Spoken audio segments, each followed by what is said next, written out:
आज से हल्द्वानी दौरे पर रहेंगे सीएम। इस वक्त की बड़ी खबर, 2 दिवसीय दौरे पर सीएम रहेंगे। करोड़ों की योजनाओं का शिलान्यास मुख्यमंत्री के द्वारा किया जाएगा। आज बीजेपी कार्यकर्ताओं के साथ बैठक करेंगे मुख्यमंत्री। कल अधिकारियों की बैठक लेंगे सीएम। विकास कार्यों की समीक्षा मुख्यमंत्री के द्वारा की जाएगी। उत्तराखंड ओपन यूनिवर्सिटी का मुख्यमंत्री शिलान्यास करेंगे। तो बड़ी खबर इस वक्त की, आज से हल्द्वानी के दौरे पर मुख्यमंत्री रहेंगे। कल अधिकारियों की बैठक लेंगे सीएम।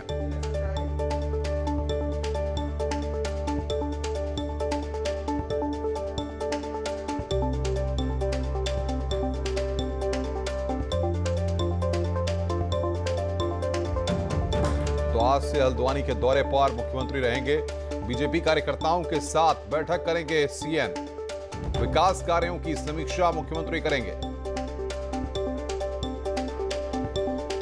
और बातचीत करने के लिए दीपांकर भट्ट हमारे संवाददाता हमारे साथ सीधे जुड़ रहे हैं। दीपांकर, काफी बिजी शेड्यूल मुख्यमंत्री का है, कार्यकर्ताओं के साथ बैठक भी करनी है, हल्द्वानी के दौरे पर भी रहेंगे, क्या अपडेट्स हैं?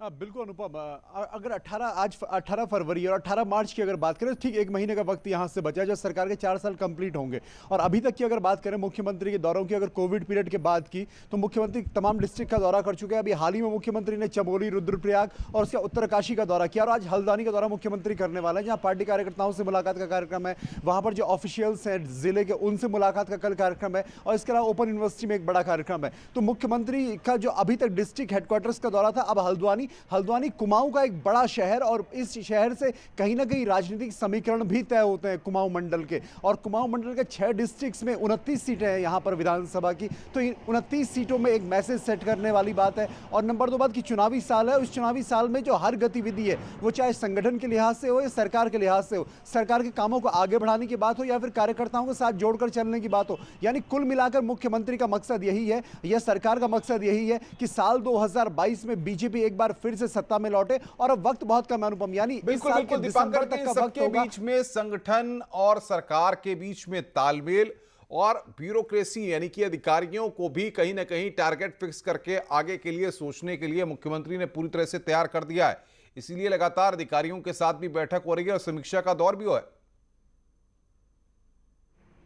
बिल्कुल अनुपम, जिस तरीके से कल हमने यहां पर देखा तो मुख्यमंत्री अल्मोड़ा नैनीताल डिस्ट्रिक्ट की समीक्षा की थी कि वहां पर जो घोषणाएं उन्होंने की, वो घोषणाएं कितनी कंप्लीट हुई है। तो लगभग 80 to 90% घोषणाओं पर काम कंप्लीट हो चुका है। कुछ घोषणाएं जिन पर जल्द काम करने के लिए कहा गया है। तो डिस्ट्रिक्ट्स में, चाहे वो हर डिस्ट्रिक्ट में जितनी विधानसभाएं, उन विधानसभा क्षेत्रों में जो काम चल रहे हैं, चाहे डिस्ट्रिक्ट लेवल के चल रहे हैं, चाहे विधायकों के जो काम है या फिर गवर्नमेंट के जो काम है, और गवर्नमेंट की जो बड़ी स्कीम है, चाहे वो हेल्थ की स्कीम्स हो, वो रोड को लेकर हो, वो पानी को लेकर हो, बिजली को लेकर हो, उन स्कीम पर किस तरीके से वर्क हुआ। यानी 5वें साल में सरकार का पूरा मकसद यह है कि जो काम पिछले सरकार ने 4 सालों में किए हैं, वो जनता तक सही तरीके से पहुंचे और फिर उसका जो रिजल्ट है वो 2022 में मिले। अनुपम, बिल्कुल दीपांकर, ये सारी चीजें हैं, लेकिन आपको क्या लगता है, जिस तरीके से विपक्ष को हमने देखा कि विपक्ष लगातार सरकार पर इस तरीके के आरोप लगा रहा है कि ये सारी कवायदें 2022 के सियासी दंगल को देखते हुए हैं, तो क्या ये माना जाए कि अब उत्तराखंड भी चुनावी मूड में पूरी तरह से आता हुआ दिख रहा है? बिल्कुल अनुपम, जिस तरीके से बीजेपी 57 विधायकों के मैंडेट के साथ यहां सत्ता में है और लगातार जो मुख्यमंत्री की एक्टिविटीज में बहुत तेजी आई है, चाहे वो सचिवालय में बैठकों की बात हो या डिस्ट्रिक्ट्स का दौरा हो, मंत्रियों के साथ मीटिंग्स हो या फिर जो योजनाएं उनको आगे बढ़ाने की बात हो या उनकी समीक्षाओं की बात हो, तो कुल मिलाकर यह है कि बीजेपी अपने इलेक्शन मोड में धीरे धीरे बढ़ती जा रही है। और जो सरकारी प्रवक्ता मदन कौशिक से जब कल ये सवाल पूछा गया था कि विपक्ष का यह कहना है कि कहीं ना कहीं बीजेपी हर चीज को मैंडेट के तौर पर लेना चाहती है और हर चीज को अपने लिए भुनाना चाहती है, तो उनका कहना था कि इसमें कुछ भी गलत नहीं है, क्योंकि राजनीति अगर आप करते हैं तो सरकार चलाने के लिए करते हैं और सरकार बनाने के लिए करते हैं। तो अगर हम ये सब कर भी रहे हैं तो इसमें कुछ भी गलत नहीं है और ये सब कुछ चुनावी एक रणनीति भी है और चुनाव के साथ जनता को जोड़ना भी है और साथ ही साथ सरकार को यह भी दिखाना है कि 57 विधायकों की सरकार ने किस तरीके से काम किए हैं स्टेट में। अनुपम, बिल्कुल, बहुत बहुत शुक्रिया दीपांकर, आप नजर बना के रखिए, आगे भी हम आपसे अपडेट लेते रहेंगे। दीपांकर भट्ट हमारे संवाददाता हमारे साथ जुड़े हुए थे जो विस्तार से अपडेट दे रहे थे।